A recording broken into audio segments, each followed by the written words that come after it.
Telecast, the TV industry news review. Hi, I'm Justin Crosby and welcome to another telecast. On this week's show, Seniha Tunaboylu, Head of Content and Acquisitions at Viasat World, joins me with Nicola Soderlund, Managing Partner at Eccho. Peter White from Deadline joins us with the latest Hollywood TV industry news. And this week, K7 Media's Girts Licis goes in search of Eastern Promise.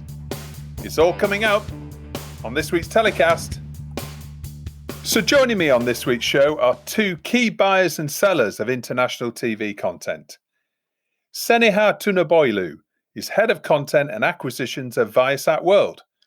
Seniha leads the team which fuels the pipeline of content for the company's 24 pay TV channels and on-demand services, now available across 3 continents. And joining Seniha is Nicola Soderlund. Nicola is Managing Director at Eccho. Nicola founded Eccho with Frederick Af Malmborg in 2004, and the company is now a leading independent distributor of international television series and formats, with offices in Stockholm, Istanbul, Madrid, and Seoul. So, welcome to the show, Seniha and Nicola. Thank you. Hi, Justin. Thanks for joining us, guys. Really looking forward to having a good old chat on this week's show. Seniha, coming to you first. So I've been looking at Viasat World's website, and there's obviously some really impressive brands and stats on there. Your channel and SVOD portfolio spans factual, entertainment, drama, film, and sports, with over 171 million subscribers, which I was really surprised about. I mean, obviously, we know about Viasat. The profile is higher in different territories around the world. Can you give us a bit of a background on where Viasat is biggest and where your core markets are? So our core markets are in Russia, where we have premium and basic movie channels and sports. In terms of our factual portfolio, our biggest markets, Poland, generally Central and Eastern Europe, Czech, Hungary. We also go across Nordics, Turkey, Greece, Russia, CIS for the factual channels as well. And we also have a scripted period drama channel that goes across Central and Eastern Europe, Turkey, and Greece. And obviously the pandemic is going to be having a different effect across your wide portfolio of channels, obviously, because some are sport, obviously, some and drama, and we've talked about unscripted and production and the challenges that we've been facing as an industry across those genres. How has the pandemic affected your role and how things have developed over the last 3 months for Viasat? We've had to obviously embrace new ways of working. I think as a company, we reacted really well in that we were set up to work from home as the whole company and set up via Microsoft Teams. I think that's really worked well for us. So it's been pretty much business as usual in that respect. Obviously, our commercial teams have been in touch with the operators to try and answer their questions and make our channels more accessible in the early days to more of an audience. So it's been different in different departments. Certainly for my department, it was just before MIP TV, and we'd already made plans. Our flights were booked, our accommodation was booked, Our meetings were in our calendars. So the most obvious thing to do was to keep those meetings, but do them via Zoom or Microsoft Teams. How did that work? It worked really well. We obviously rescheduled some of them, so it meant that we weren't running around like crazy like we usually do around the Palais. So it was definitely a lot better for our feet. And it meant that we didn't need to keep to a 30-minute schedule. So if there was more to discuss, then we were able to do that. And as a result of those meetings, we actually, since I calculated yesterday, since the lockdown across our factual portfolio and for epic drama, we actually pushed through more than 400 hours through our internal editorial process. So that's acquisitions, 400 hours of acquisition. Yeah, I mean, we mainly an acquisitions-based aggregator of content. So We tend to pre-buy at a really early stage for the factual and epic drama channel, but overall we are majority of our content is acquisitions based. So as soon as lockdown became in effect, the first thing we looked at was our production delivery timelines, obviously. And this impacted some channels more than others because we pre-buy more for some of the channels than others. But because we buy up to 12 months ahead, we didn't really feel the pressure. So most of our content was already secured for 2020. So it just meant that we had to keep an eye on and be a bit pessimistic, I think, in our analysis of where we thought things were going to come in. So we did a quick analysis per channel. We obviously, for our Viasat History channel, we pre-buy quite a lot of content from European distributors and producers from France and Germany. And they were the first to go into lockdown. We had a look at that, made some pessimistic guesses as to when we thought they were going to come in. Yeah. Obviously, it meant that we had to be a bit more diligent with delivery updates. Our partners have been really amazing in this. They've been very transparent and open.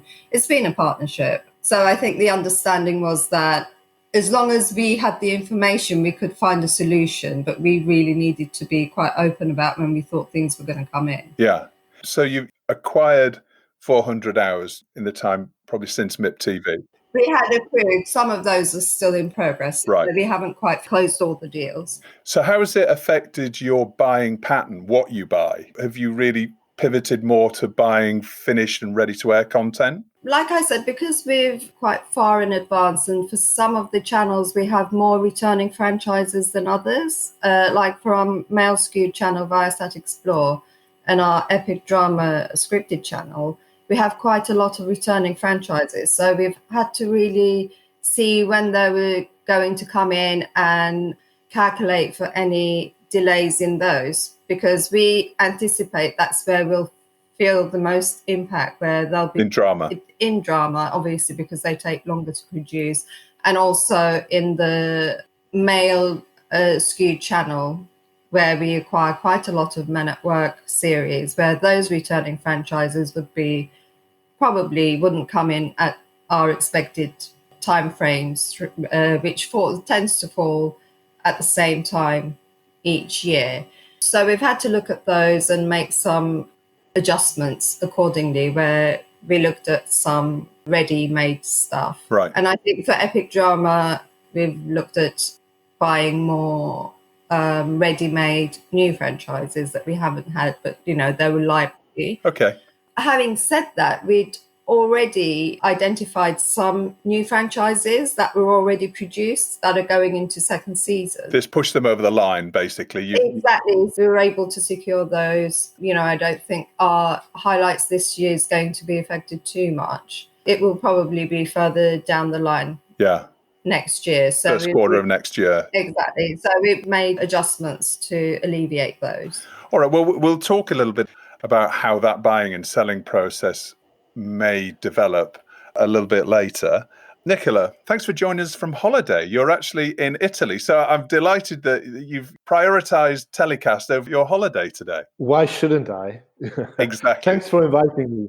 I am in Italy, in the south of Italy, yes, and enjoying my holiday, but it's always nice to be on the telecast, of course. Excellent. Oh, well, that's the right answer. Thank you, Nicola. I think everybody's familiar with Eccho Rights. Certainly I am always used to seeing Eccho Rights on, I can't remember what level of the Palais it is, the bright yellow stand that you have. Yes, exactly. Yeah. On the third floor, if you just walk the stairs up, you'll find us. Yeah. So Eccho Rights has a really interesting story in the sense that it's been built up in part due to your role in establishing Turkish drama as an international phenomenon. Can you tell us about that, how that came about? So it's in a way a long story, but my background was as a producer, and I wanted to expand the international side of the business. So me and my partner Fredrik Malmborg, we created a network of independent producers called Sparks Network, which was an exclusive club for these producers that wanted to change ideas, the best practices and everything, which was fantastic. It was really, really very, very interesting to have all these producers just, being open to each other, because they were not competitors in that group. They were colleagues, because they were only representing their own countries. The Turkish company in Sparks Network came to us one day, IAPIN, with a series. They said, this series is very, very successful in the home territory. Do you want to have a look at it and see if you can sell it internationally? And, we looked at each other and said, wow, what is this? Turkish drama. We are Swedish people. We don't know, what is that? We looked at it and we found out that the content was really good. It was a remake of Monte Cristo, the Count of Monte Cristo. The production value was there. The actors looked smashing, Right. And it was really, really well made. So we said, okay. And how long had this been running? For a couple of months or half a year or something like that already. Oh, okay. And then we said, okay, let's try. And that series, we have sold to 150 countries. Wow. Yeah. So that was amazing. So we were part of this Turkish drama wave that came out, that sold Turkish series across the world. So we are part of that, and it's been our bread and butter for many years now, and it's really been very, very successful for us, I must say. We sell a lot to Latin America, to Eastern Europe, etc., and now also in Asia and across the world, basically. And even in Sweden, we sell it, to SVT. Yeah. It's running for the fifth season now. What was the moment that you realized that there was an international market for it? Obviously, when you saw it, it looked fantastic. But what was the sale that you made? What was the territory that came on board that signaled to you that this was going to be a global hit? Middle East. Right. Yeah, we sold it to the Middle East. That was a big, commission. It was nice license fee to it. And then it just spread automatically all over the world. So it was not one defining moment, but I remember very much that sales. Okay. Is there a similarity within Turkish drama to perhaps like telenovelas in Latin America? Is there a similar kind of cultural connection there, or? Yeah, in a way there is, because obviously, as I said, Turkish dramas, they work very well in Eastern Europe, which also telenovelas did, and it also works very well in South America. The producers there, they complained to us. They said, we can't sell our shows anymore because all the broadcasters only want Turkish drama. There are similarities, cultural similarities, which make them work very well. It's very much about family values, dilemmas, revenge stories, things like that. But the Turkish dramas, I must say, are done on the production value is higher, which made them, very, very competitive in those markets. Presumably, there's been a production shutdown in Turkey as well. How are you expecting that to affect that pipeline? They start to produce again now, like a couple of weeks ago, and they will start to do that again now. Okay. So you had about a 3-month pause, essentially. Yes, 3 months pause, more or less, which hasn't affected us so much because we have a huge catalog already, of series. So we haven't been that affected by the corona as I think many others who are more dependent on new series all the time because we have the catalog. And also, we are in Sweden, and we've had a more relaxed attitude towards this crisis. Yes, you have, markedly, which is good or not, I don't know. Let's find out later when we evaluate the whole thing. Anyway, but that means that some of the shows that we represent from Sweden, like Honor, there is a new Camilla Läckberg series that we represent that we'll take out soon. They've been recording all the time, right? So and so we will have 3 or 4 new series to launch for the fall already, when everybody's still waiting, for the new content to be ready, because it will take a while before in post and everything, record and post, etc., etc. Yeah. Hopefully we'll have an advantage there. Well, I hope so. The other interesting thing about Eccho Rights is that it's part of CJ E&M, which is one of Asia's largest media and entertainment companies.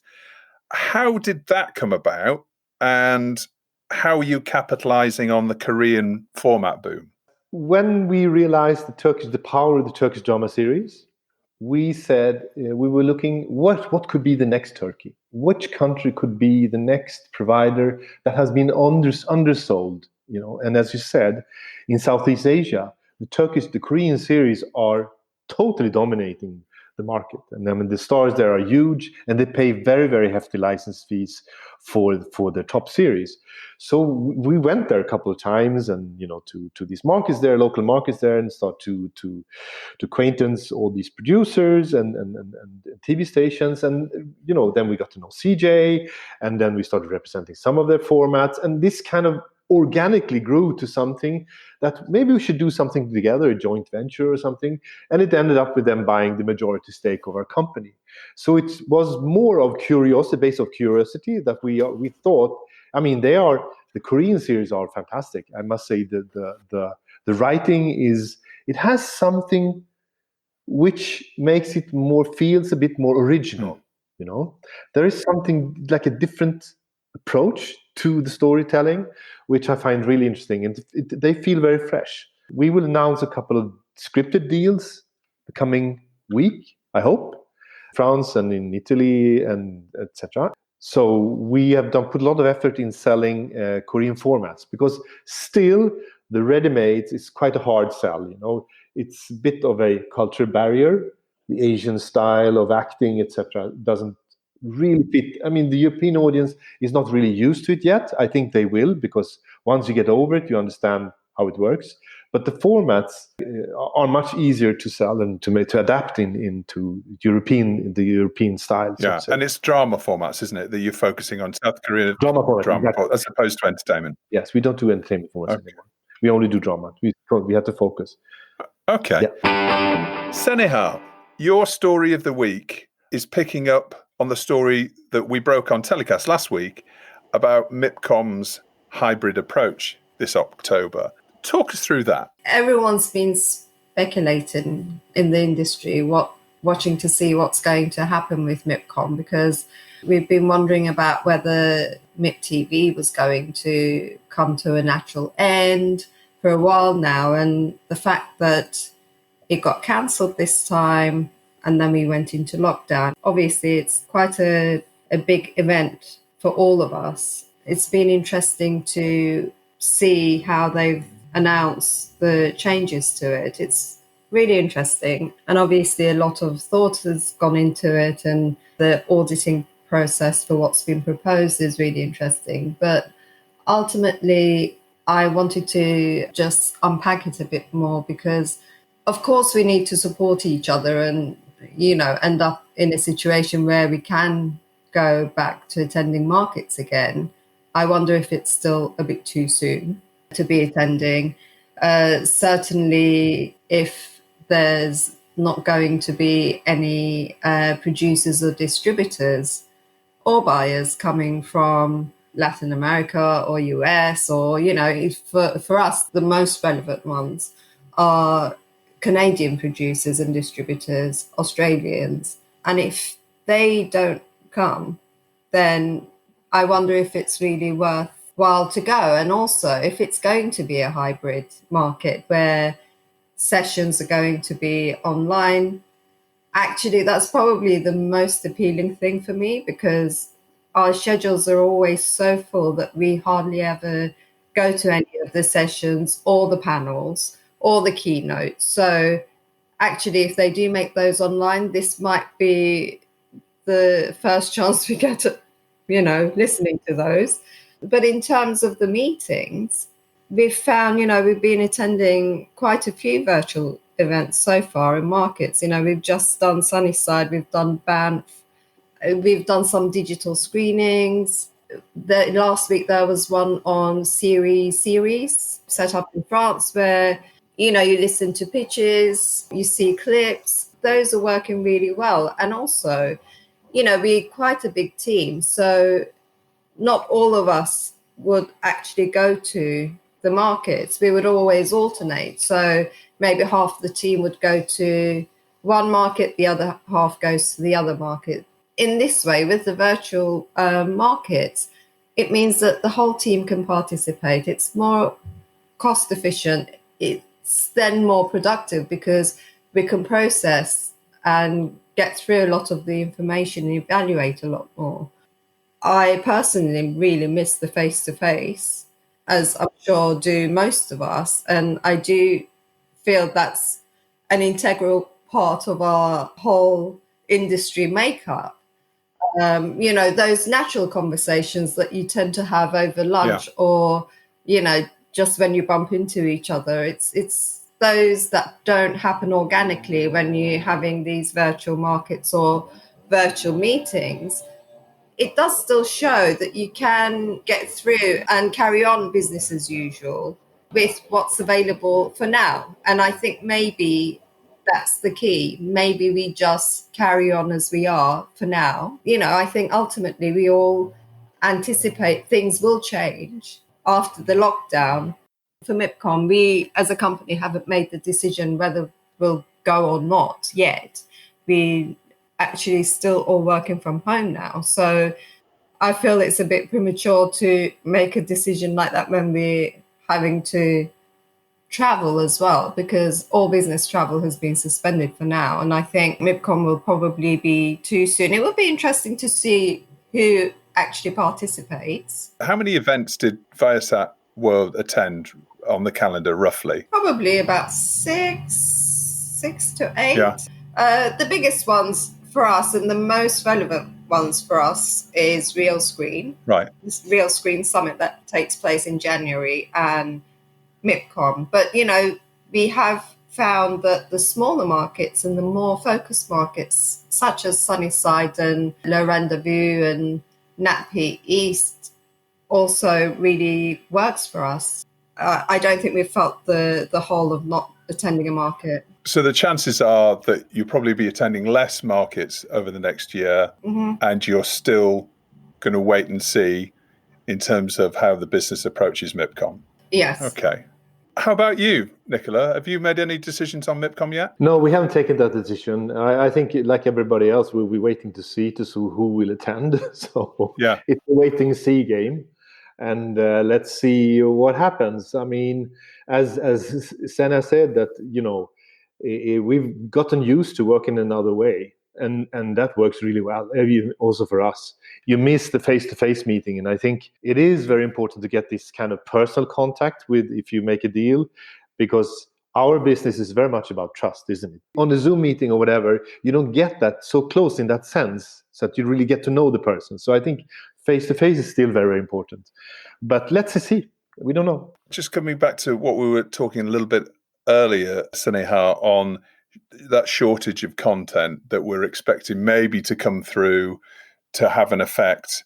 Or some people have said that actually around October is when they're going to start really seeing that, feeling that effect. And you're saying maybe into next year. You're obviously making plans for that. What do those plans look like? How are you going to deal with that shortage of fresh content in the first couple of months of next year, for example? We've already looked at that, because one of the downfalls of going across so many territories is having to language in almost 30 languages. So our languaging timelines are about 3 months, which means marketing on air and off air campaigns need to be locked down, schedules need to be released at least 3 months ahead. Like I said, we've pretty much closed off this year with stuff that we're sure are coming in. Also for next year as well. So Q1 and Q2, we've brought forward shows that we anticipated coming in later. Some of those are delivering earlier.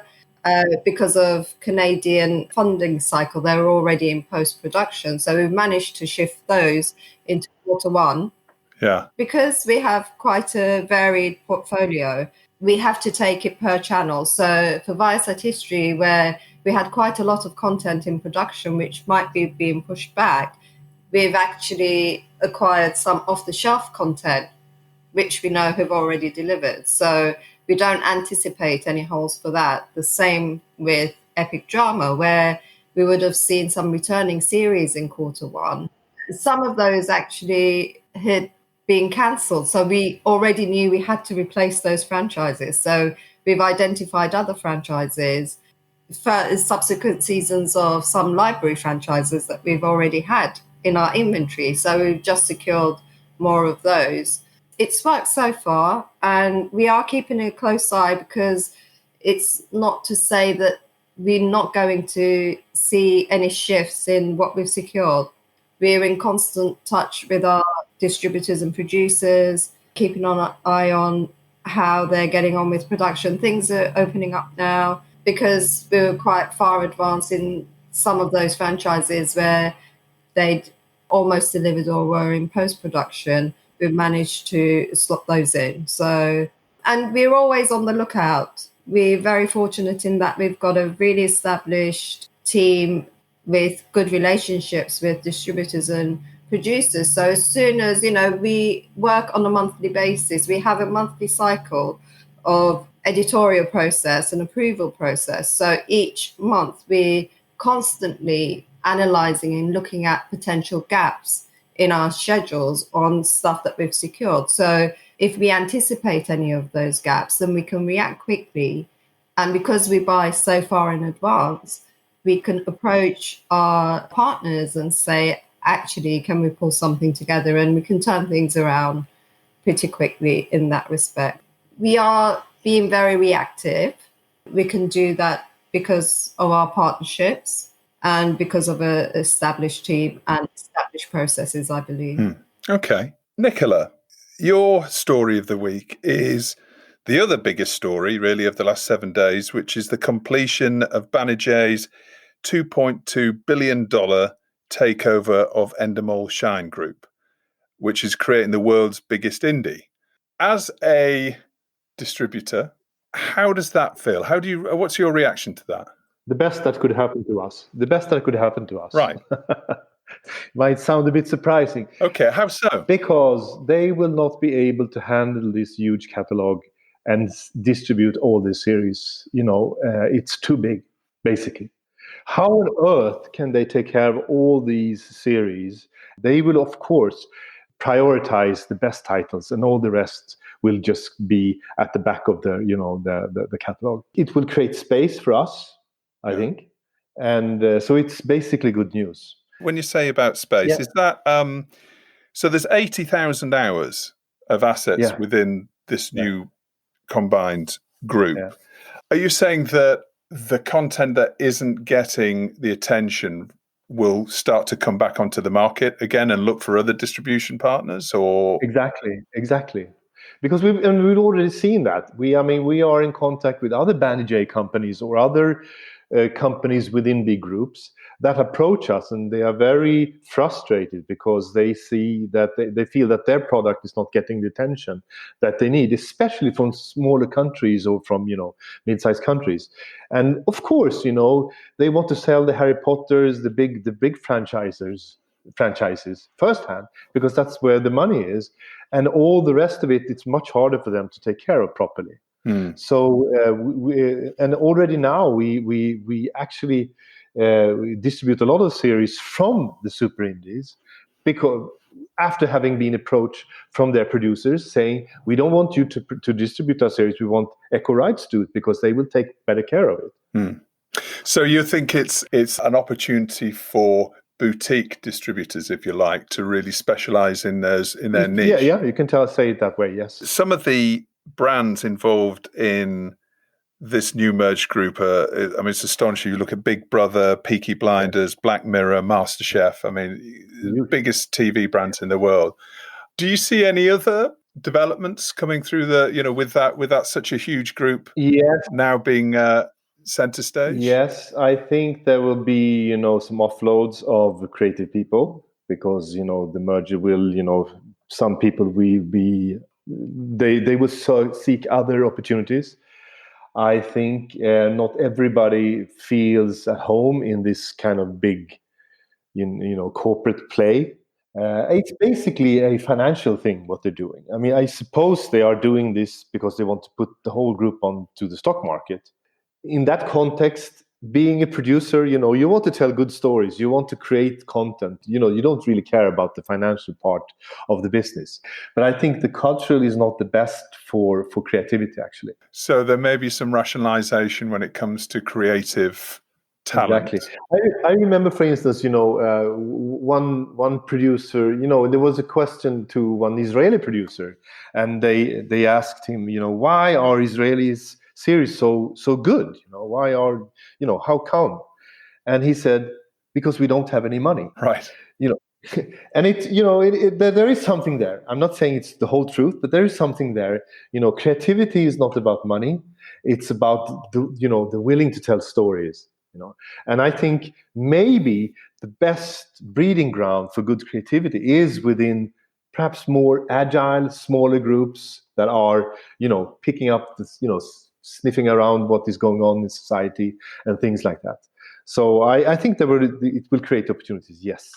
All right. So overall, good news on many fronts, opportunities, and not only distribution, but in terms of creative people and the industry as a whole. Now it's that time of the show that we get to nominate your hero of the week and who or what you're going to be telling to get in the bin. Seniha, we're going to come to you first. Who's your hero? Who or what is your hero of the week? It has to be the small businesses in my community, because it's been heartwarming to see how they've adapted to lockdown. Many of them have very quickly turned their restaurants into either takeaway coffee places or have provided food as takeaway. And actually, I think during this period where we've all craved some normality, being able to go through take our daily exercise in the park and grab a coffee from them just to be able to support them, but also just feel like you were doing something normal, has been quite nice. And it's been really nice to see how eager they were and how diligent they were in the processes they've put in place since the lockdown has been lifted over the weekend, and have opened their doors, under safer circumstances. And I do really admire them. I think it's going to be a difficult and long road for most, even with the help the government is offering. They are at the heart of the community and they do hold it together. So I think they are the heroes, and I do wish them lots of luck. Absolutely. And maybe the content industry can learn a little bit about that, being able to pivot and be a little bit entrepreneurial, when the proverbial hits the fan, which it has done over the last few months. Nicola, who's your hero of the week? Yesterday, I met a producer and scriptwriter and documentary director called Mark Hammond. And he's today on his way to Moria, which is the refugee camp in the Greek archipelago, which is described as hell on earth, to make a documentary there about the kids there. And that was so touching, and I wish him all the best. These kids, they don't have parents anymore. They don't, there's hardly any running water, there's no electricity. They have no hope at all. And they are, the suicide rate is alarming.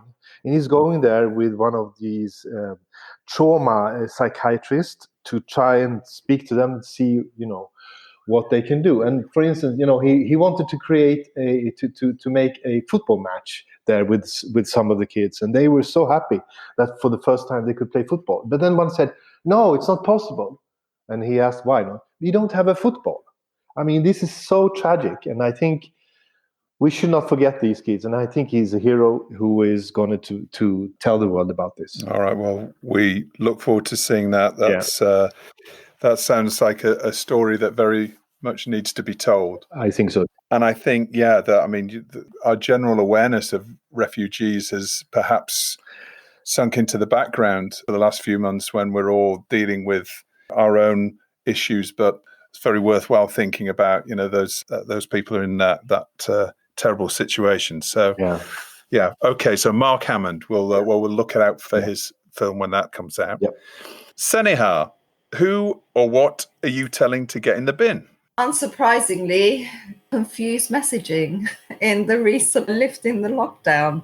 Without wanting to really rant about this whole thing, we've gone from a nation of talking about the weather all the time to talking about COVID and government's handling of it. But I do think that, it's contributed a lot to people not listening or not carrying out the guidelines, because I just think it's just been really confused. And in some cases, it's very irrational. So we just needed some clear guidelines, and I think everyone would have listened. Whereas I think by now, everyone's just so fed up they're just doing whatever they think is the right thing to do. And in some cases, it's not. So I think it's just created more confusion. And I think we've just lost credibility as a nation, unfortunately. Yeah, absolutely. I think you're absolutely. Everybody can agree that mixed messaging has been, central to the government's policy over the last few months. Nicola, how about you? Who are you chucking in the bin? I'm not chucking one person, but several persons, and it's all these authoritarian leaders that are now taking over the world. It scares really me a lot. I think they are trying to control their own people. They're trying to control people, the geopolitics, and putting arms everywhere, and it scares me basically. And I'm afraid we'll see a lot of more armed conflicts in the world if we don't stop them. So we should help. Everybody should do the best to keep up human rights and everything, which is so important for our well-being and for the whole world as a whole. Yeah, protect our democracy, I guess, and exactly, and use that to make a positive route forward. Yeah, I can wholeheartedly agree with that. Nicola, Seniha, it's been great having you on the show. Thank you so much for joining me. Seniha from London and Nicola in the south of Italy. Thank you again for interrupting your holiday to join us. And I hope to see you both very, very soon along the way. Thank you so much. And thanks for the invitation. The same. Thank you so much for the invitation. It was great to be here. Thank you, Justin. So once again, after a break last week, it's time to go over to LA and speak to Peter White from Deadline. How are you doing, Peter? Hey, Justin. How are you? I'm very well. We missed you last week. I was deep in the Emmy FYC tank. It's Emmy nominations week here, which my first time being involved in that, and it's a pretty hectic parade. So it was a busy time. But you were making news of your own, Justin, with Loreen and MIPCOM, so you didn't need me to tell you what was going on over here. Well, it was a busy news week for us, which was great. We're delighted about that, obviously. What we didn't get to talk about was what's going on in LA. So things are starting to reopen. The mixed messaging over what is reopening and what isn't as COVID numbers continue to rise, but it doesn't really seem to have hit TV's plans yet. One of the most interesting examples was America's Got Talent, which was sort of thought to be the first big show to get back to work. They filmed out in the Simi Valley in California. They had this huge, they looked at it like a drive-in movie theater. And it was all socially distanced. All of the stars and judges and hosts came out in these big cars, and they filmed it in this way that was socially distanced. So they had these production pods. Everyone used their own microphones. There wasn't people passing things back and forward. They had masks, which has become a political issue here, it seems. But it was really interesting. They did this episode for Judge Cuts, which was the episode after the auditions, and it seemed to have gone really well. I spoke to Simon Cowell last week about it, and he was really buzzing on it. He said, for him, it actually allowed them to freshen up the format. The show's obviously been going on for many years, and he said they had to think a bit differently. So there was a bit of the show that he didn't really like. He didn't really like that middle bit of America's Got Talent, and he said it allowed them to do something a bit new. So we haven't seen it on the telly yet. I haven't watched it. It's coming out at the end of July, but that was a really great example of NBC and Fremantle getting back to business. So I think a lot of shows and a lot of people I spoke to over the last week or so are using that maybe as a bit of a template. Yeah. And then there's a few other things that are coming about. Big Brother is always mentioned, largely given the way that the show acts, is a lot of people talk about it being quarantine TV anyway. The CBS version, they've started production on The House, which is filmed out here on the CBS lot in LA in Studio City. So they're starting to build that. I've been told that everyone working on it is wearing PPE and health and safety protocols. They haven't announced a film date or an air date, but they're getting moving, which I guess is a good start, because that's the thing people want to see where they can get to with this. And then some of the late night hosts are making some moves. They were obviously some of the first to start making their shows from home. Conan on Monday night was the first to leave his house and film. He actually filmed it from Largo, which is a comedy club out here. I think in part because he said he wanted to support the theatre. It was a place that he used to do improv. But also I think he was bored from filming from home, and he was restless and he wanted to get back. And it was a bit of a middle ground before, he eventually goes back to back to the studio in Burbank. Bill Maher similarly is on break at the moment. They do many of these guys have a summer break, and his runs out at the end of July, and they're hoping to get Bill back into the studio. He's evidently also fed up of filming from his back garden. So I think things like that you're starting to see a bit of movement. We'll start to see a few more, I'm sure, over the next few weeks, and that's what we're watching out for. Yeah, and obviously LA has been, certainly some areas of LA have been tightening down that lockdown a little bit, but maybe it's the same as the UK, probably various other countries around Europe and around the rest of the world as well, where there is that mixed messaging. We don't really know how tight that lockdown is anymore. Yeah, we hit the bars and the beaches a bit hard, and then we close some things down again. We can't go to the zoo, for instance, and I know my colleagues on the film side are having to scramble around with the movie theatres. So yeah, the information is changing almost daily. That's one of the biggest challenges for any network and any production company is just, these things move so quickly. So they'll all have plans, and they'll all have plan Bs and plan Cs and plan Ds. So that's where we are now. Who knows where we'll be when I speak to you in a week, Justin. Yeah. They're obviously all adapting to this new way of doing things and probably learning all the time. So I hear Damian Lewis is back in the Spy Game. Yes, yeah, he's back to where a lot of people know him from in Homeland. This is a true international co-production, both as a television series and as a story that Jake Cantor and I broke this week. It is Damian Lewis and Dominic West. Obviously, Dominic West best known for The Wire and The Affair. They are, quote unquote, in negotiations to star. I mean, we're pretty certain. I think it's just the contracts haven't been signed yet. But they're doing this Cold War spy thriller called A Spy Among Friends, which is based on Ben McIntyre's book. But interestingly, they're making it for BritBox in the UK and Spectrum Originals in the States. And both of those are, really getting into this originals game. Obviously, BritBox has only recently launched. This is really only its second original show after Spitting Image, which they announced a few months ago. But it's their first drama, which shows that some of these titles, especially one with such big hitters like Damien and Dominic, are coming to that platform. And Spectrum is also relatively new. It's basically a cable system, Charter Communications, but they did LA's Finest, which is in his second season, and that does quite well, and it's just been sold to Fox. And then they did the Mad About You revival, so they're getting into that originals game, and this is the sort of big ticket item. And that's a cable channel. They're actually a regular cable channel? Yes, it's a cable channel. It's only available, and it's another peculiarity of the US market. It's only available in certain places in the country. So Spectrum and Charter isn't available across the country. So one of the things that they do is obviously target those areas that they do have it in, but they often make secondary deals with channels. So for instance, with LA's Finest, it's sold to Fox, which has nationwide coverage. So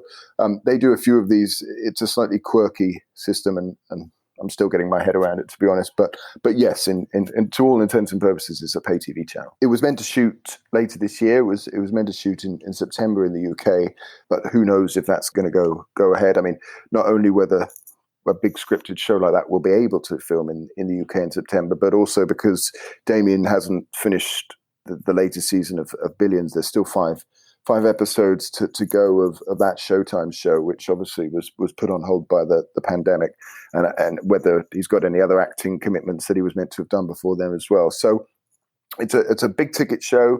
It's a fascinating example of Spectrum and BritBox coming together, two people that most people wouldn't have necessarily heard of or thought were in this game, and might be great for other drama producers looking to find new ways to sell shows. No, absolutely, and it's one of these Anglo-American co-productions that we may be seeing more and more of as we go forward. 100%. I mean, this is we've been talking about US UK co-productions. It almost seems nowadays we don't write a story about a drama that doesn't have one of each on certainly on the premium side. Fantastic. Well, great to know that you're fit and well, and you're obviously worked off your feet with Emmys and FYCs and all the rest of it that's going on in LA. Thanks again for taking the time to join us this week, and we look forward to seeing you next week. Thanks, Justin. I'll come up with a new acronym for next week. Excellent. We'll see you then. Cheers. So once again, it's that time in the show to head over to Riga and catch up with Girts Licis. Girts, how are you today? Yeah, still in Riga. Still in Riga. Right. This week, you're going to be looking east. Yeah. You're going to be taking us through Central and Eastern European markets and trends and developments there, right? Yeah, I think it's a good occasion as your other guests today were a bit connected with that region as well. So I was thinking I will continue in that direction, right? Absolutely. Well, that's I'm looking forward to this. Go for it. So yeah, I'm just giving you some quick overview, and as I think a lot of particularly Western distributors and also producers are quite fascinated by that side of the world, but at the same time still not feeling as comfortable in dealing with them as they should be. And I think the biggest mistake someone could make approaching any of these territories is treating them as non-equal or less experienced or less developed due to the past political regimes, like markets in need to be shown how high quality television is made. This is totally wrong, full stop. Because despite all the ideological nonsense of the communism era, being stranded behind the so-called Iron Curtain for many decades, while the technical resources in those times were probably a few steps behind the West, to say the least, the creativity and professionalism in television and film industries, including ideas, script writing, directing, camera, and so on, in most of these countries have always been on a very, very high level and still is. And particularly in some smaller markets, the budgets can be still shockingly small at times compared to Western standards, but this is compensated by professionalism and multitasking, and in most cases, super high efficiency of productions and production teams. And the technical facilities have been raised to the high standards by now as well, of course. Therefore, CE is increasingly being chosen as a filming location for some of the biggest international productions. I think that countries like Hungary and Czech Republic probably have been leading the way, but we see a lot of international productions going on also in smaller markets, from Estonia and Lithuania in the north to Croatia and Bulgaria in the south. Game of Thrones, The Witcher, The Sleepers, Chernobyl, movies including the latest Star Wars, Terminator, or Spider-Man have all been at least partially filmed in this part of the world. And I think that besides all I already mentioned, as well as endless opportunities for recreating different urban and rural sceneries and hefty tax incentives provided by the local governments, another thing that increasingly attracts the productions is highly professional, but in many cases more flexible workforce than in the West, as there are much less rules and limitations set by different unions or other regulators, and pretty much everyone is prepared to work long shifts without looking at the watch if the work needs to be done, as long as they are getting paid for their hard work and just not taken advantage, of course. And so how appealing is Central and Eastern Europe for production and format distributors? As in many other places, local productions are increasingly pushing out the foreign-produced shows, especially from the prime time. And the bigger producers and platforms can increasingly approach deal negotiations with a strong leverage. But at the same time, there is a space for everyone, and good programming is well recognized and appreciated. And when it comes to adaptations of international formats, CE is, I think, a particularly interesting market. Over the last decade, that's where many non-scripted formats have started to fly outside of their home markets. From Danish Married at First Sight, which became an instant success in several territories, to the Korean I Can See Your Voice, which saw its first adaptation outside Asia in Bulgaria, with ratings then beating those of The Voice and X Factor. And it also needs to be noted that unlike some other European markets, this region is more open-minded in terms of where they are looking for trends, new ideas and formats. And while the UK and US are on their radar, of course, these are by no means the only trendsetters from the CE's perspective. And such territories as Germany, Italy, or Spain, or even Turkey and Korea are perhaps even more closely watched than some of the Western neighbors. And when talking about scripted formats, Ukraine and particularly Russia have been some of the biggest buyers and adapters in the world so far. And I have often been asked why. And again, I want to stress that it has very little to do with a possible shortage of local creativity, in my opinion. Yes, there is a larger population and a broad appetite to all kinds of shows to be satisfied, from limited series to telenovelas.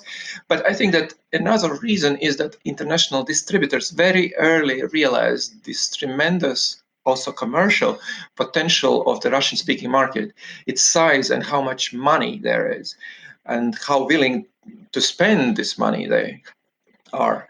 So they started to push their formats there, and all the big ones established local offices or even joint ventures that include production entities, like Sony, for instance, I think is there since mid-90s already. And obviously they have been always pushing their own IP in the first place. And particularly at the earlier years, when for Russians it was also quite important to get recognized in the West and to show their own people how advanced like the West they are, which I think had something to do with some complexes of the past when it was that close communist society. So I think to some extent it's also been a certain way to show off, like having the latest Mercedes or something, that if there is a big successful show somewhere in the West, I mean successful and big as a brand, they needed it too, perhaps even unconsciously. But that said, I think that the more success they will start to get internationally with their own IP, the less they will depend on international formats in the future. You think the sales of programming produced in CEE and original formats developed there are going to grow internationally? I think there is definitely a room for growth in this area. What we have seen a bit less so far, possibly, is the ideas and formats coming out of the CE and taking over the international markets, particularly because these countries perhaps have not been marketing themselves enough as creative hotspots, focusing more on serving their local audiences. But I think this is slightly changing as well. Particularly Ukraine is trying to become the kind of South Korea of the Eastern European region in terms of creating this buzz around their formats and productions. They have also been raising the awareness of Ukraine in particular by organizing the annual Kyiv Media Week, which is one of the most established trade events in the region currently, along with NetP Budapest and New Europe Market in Croatia. And probably the best traveling European series so far is The Sniffer, which you may have heard of, which is a crime series featuring a private detective with an extraordinary sense of smell, able to detect things about you that you desperately want to conceal. And Sniffer has been sold by a distributor called Film UA pretty much all around the world, with format also picked up in countries like France and Japan. And co-productions are also a good way to raise the awareness about local creativity. And now, since the mantra that good stories may come from anywhere in the world has become so famous, big international distributors are also increasingly eyeing these countries, trying to spot titles that could make a good addition to their catalogs, particularly but not exclusively on the scripted side of the business. Beta Film, ZDF, CBS, Eccho rights are just some of the distributors offering shows and formats created in CE. And recently, we also see the growth of local distributors, such as the Film UA in Ukraine, which I already mentioned, as well as NTV and a few other Russian distributors. The Polish TVN is also gaining attraction, particularly in recent years, since the TVN group has become a part of Liberty Global. So how's the current situation been impacting the Central and Eastern European markets? Well, if we are speaking of what is this COVID and what's hopefully going to be the post-COVID months, CE has been among the first in the world to reopen to production and preparing for the TV fall season. And most of these countries have been fortunate enough to be less hit by the virus than other parts of the world. It seems like a timely lockdown enforced by the governments, particularly in regards to traveling in and out of these countries, and also the local culture of people being more, I would say, disciplined and perhaps less questioning restrictions to their democratic rights when it is for a common good. And in many cases, also a lower density of population than in the West have all been among the beneficial factors, probably. So big shows like The Voice, Dancing with the Stars, MasterChef, The Masked Singer, The Farm, Ninja Warrior, Love Island, Your Face Sounds Familiar, I Love My Country, and many, many others are currently in pre-production in various territories. And now, when so many film and TV makers are looking for safer spots for their international productions that could offer highly professional multilingual crews and the best value for money, Central Eastern European countries should definitely also be high on their priority list, I think. Fascinating, Girts. And obviously you were a producer as well as being on-screen talent. As we mentioned earlier on, your opinions on Who Wants to Be a Millionaire in Latvia. So that's a really good insight from your experience as well, from a production perspective. I mean, do you see the region really starting to perhaps live up to its potential in the coming years? Perhaps what we have been lacking a little bit here in this region is the confidence. Like if we had the British confidence, for instance, we probably could do much more. But I think this is changing, and the more there will be these success stories, the more we will see good big projects coming out of here. And then the more, as you say, the more distribution of CEE developed formats, the more the region starts to get a better reputation globally. That's only going to help. Exactly, that we are not just a very good professional workforce, but also creative. I've never been to the region myself, other than, if you count Poland, I've been to Poland, but I've never been to Russia, never been to Latvia. Perhaps when the lockdown's over, you'll invite me over to Riga. Most well, if I will be still here, we'll see. Okay. Well, I'll see you. We'll probably pass each other on the plane. Yeah. I will leave my keys for you somewhere here. Excellent. That's exactly what I need, a getaway. Girts, thank you as ever. Really interesting hearing about Central and Eastern Europe. Thank you again. And we look forward to catching up with you next week. Exactly. See you next week.